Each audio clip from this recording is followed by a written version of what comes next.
हम आपको अपने पिता की बात बता रहे हैं। हमारे पिता जिस दिन हम भागे उसके 3 दिन बाद हमको पकड़ा गया। जो ही देखा पिताजी आ रहे सो आंख मूंद के बैठे। वो नजदीक आए अपने स्वभावश, उठ खड़ा हो। नहीं खड़े। तीसरी बार का आप खड़ा हो जाए तो हमें लगा डंडा पड़ेगा चौथी बार।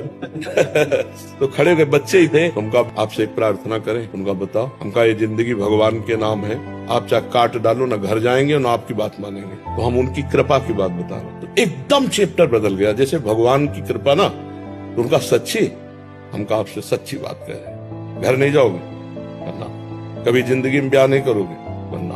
बोले खड़े हो जाओ। खड़े हो ऐसे छाती से लगाया, कहा राम राम राम 3 बार ऐसे छाती से राम राम राम ऐसे कहा। जाओ, अगर ऊसर में भी बैठोगे तो फूलों की वर्षा हो। जाओ, जिंदगी में कभी तुम्हारा कोई पाल माता नहीं कर सकता। पर एक बात ध्यान रखना, अगर आप बाबा जी बनते हो तो हमारा आशीर्वाद, ऊसर में भी बैठोगे तो फूल बरसेंगे और जिंदगी में कोई बाल बांका तुम्हारा नहीं कर सकता।